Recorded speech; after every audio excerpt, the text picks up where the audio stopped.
We'll move on to our final question this evening, and it's been a theme throughout the night, human rights. Hello. I know we're running very short of time, but if I could just make one remark based on what you were all saying about your manifestos. When you do come into power or into opposition after the election, would you please make it a point to work with disabled people and disabled people's organisations and listen to us? But in order to do that, you have to fund us. Yeah. There's a dearth of funding. There are so many funding barriers in the third sector, and we are disabled people's organisations. We're not disability charities. We're not for and about disabled people. We are disabled people, and we have a minimum of at least 50% of our board, and indeed many of our staff and almost all of our members are disabled people. So we speak the truth because we speak that truth through lived experience. Anyway, to get to the question, thank you, Michael. This one is from Ruan Bailey. I hope I pronounced that correctly. And they've asked, when disabled people raise concerns about harm or mistreatment by publicly funded services, they're often met with delay, defensiveness, or being treated as the problem. Will you commit to independent oversight with real consequences when disabled people report harm?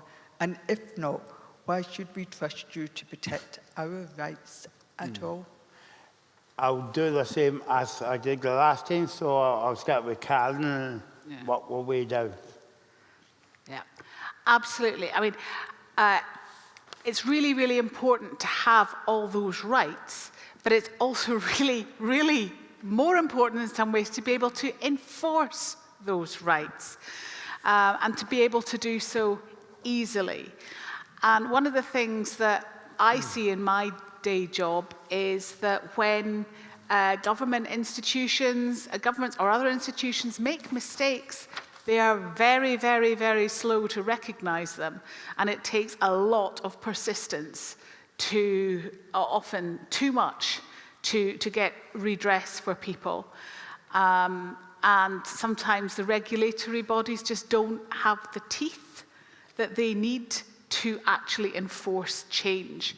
So yeah, absolutely, it's really, really important that we have a system that works quickly. Because if, for example, a local council, you feel, doesn't, for example, provide you with appropriate housing, you make a complaint, and that goes through the complaints process, and it goes through another complaints process. And then your redress is to take it to the Scottish Public Services Ombudsman. And that can take such a long time to resolve. You actually need to have proper tribunals with teeth that can actually sort things out quickly if it needs to. But actually, you actually need is a culture in the organisation to sort things out. And that, again, comes back to funding. Because I say local government has been completely underfunded for so long that they are often not able to provide the services that they would want to provide. So again, it comes back to funding, it comes back to redress and good access to getting that redress, and that does not cost a fortune for people. Oliver? Yep.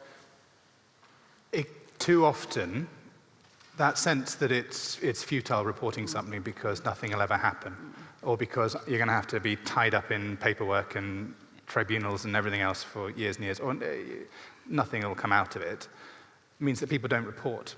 Yeah. People don't report, and therefore we don't really understand the extent of problems to be able to direct proper solutions at them. Data are a real challenge in all sorts of areas around these issues, but particularly in exactly those examples that are described in the question, where people are getting harm from public services that should be protecting them and supporting them, but because of how difficult it is to report that or to go through that process, it's not reported. We underestimate them, and therefore we don't allocate the right solutions. We need to be better at data. I'm a data nerd. I absolutely love data, and we just do not collect the right stuff in almost all areas of government work. It's incredible how bad we are at the data. This is something Scottish Labour recognises, and this is something we want to address. It should be unbelievably easy to report problems that you are encountering.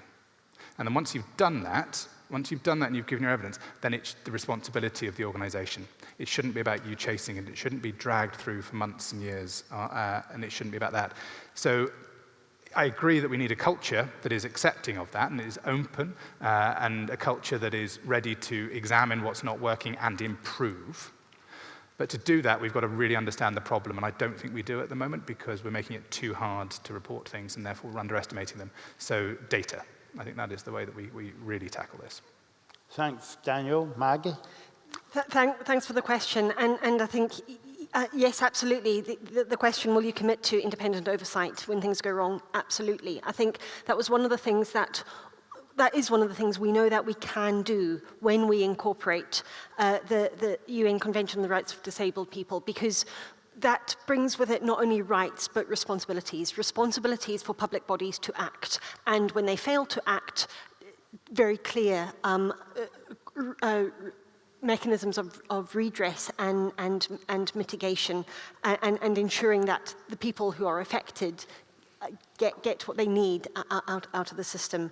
I think there's been some phenomenal work done, not necessarily in the disabled people's spaces, but in the human rights enforcement and implementation more generally by organisation Making Rights Real, alongside the work that the Scottish Human Rights Commission has done. And I think working with human rights and equalities organisations alongside disabled people's organisations, I think there's absolutely the possibility that we can get this right in the next session with that incorporation.